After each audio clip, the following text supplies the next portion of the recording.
Kassav has displayed good behavior and has completed 19 years in jail. Should the nation feel you? Please understand, we are not talking of only good behavior. There are 10 circumstances, if you ask me, which are in favor of this, favor of this girl. Particularly her youth, particularly her gender, particularly her motherhood, particularly her having been working under extortionate circumstances where she was not a free agent at all.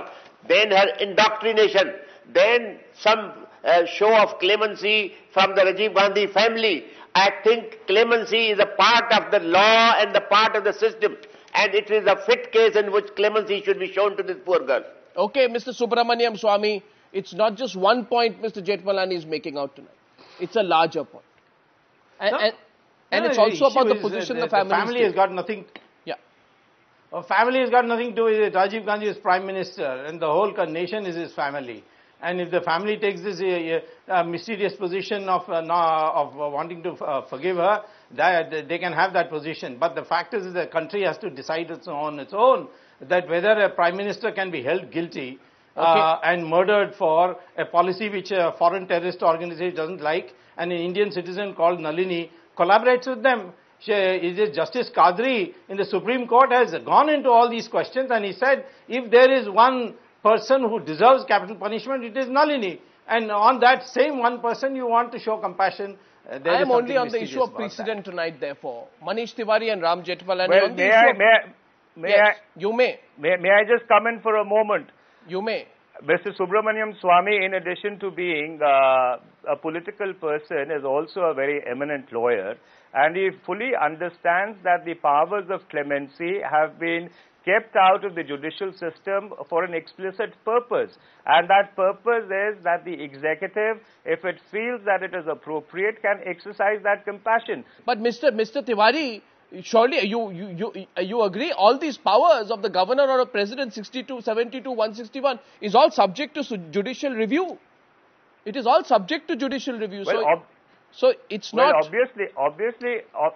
Well, obviously, there is a process of judicial review which can superimpose itself, but allow me to say that these powers of clemency which have been made available to the executive lie squarely within their domain. No, and if the executive exercises those powers and it is found that the exercise is not unreasonable, it is not arbitrary, there is a very, very narrow scope for judicial intervention, and that law is settled. I've got Nalini's lawyer with us right now. Mr. Radhakrishnan is also joining us from Chennai. Mr. Radhakrishnan, you're disappointed with what has been observed today in this case? No, the government of Tamil Nadu has rejected the clemency petition under the advisory board scheme. Right? Yes. The only petition rejected by the government of Tamil Nadu is the clemency request under the advisory board scheme. Otherwise, a request, for release in the year 2006 was argued before the Madras High Court.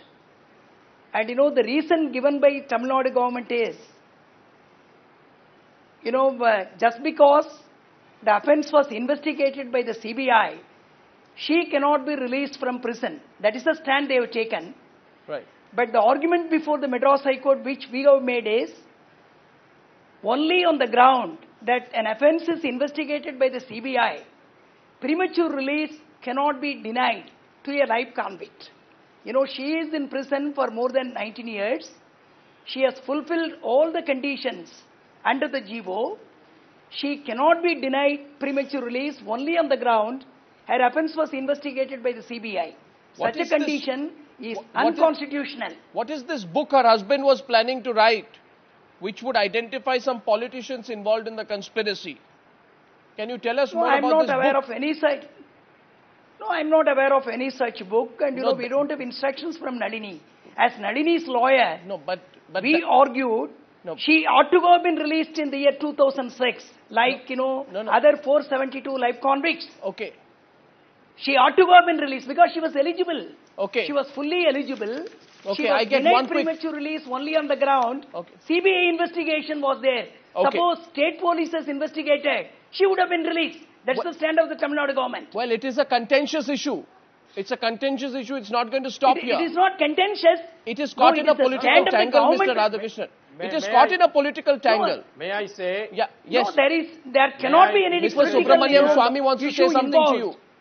Yes, Mr. Swamy, you can address Mr. Radhakrishnan directly. I would like to tell you that even that release, that bulk release that the Karunanidhi government did on the birthday of Anna Durai is under challenge today in the High Court. And today, in fact, I argued that matter. And it has been posted for final hearing on June 14th. Right, okay. So even on that, she will not qualify. Well, certainly, should that Nalini... is something else. No, should Nalini be allowed to walk free? What Dr. Swamy says is, the reason release. Will letting Rajiv Gandhi's assassin free set the wrong precedent, or will it be just following the law? We'll follow up this debate once again later. Thanks so much to all my guests for joining me on the Section 1 debate on the News Hour tonight.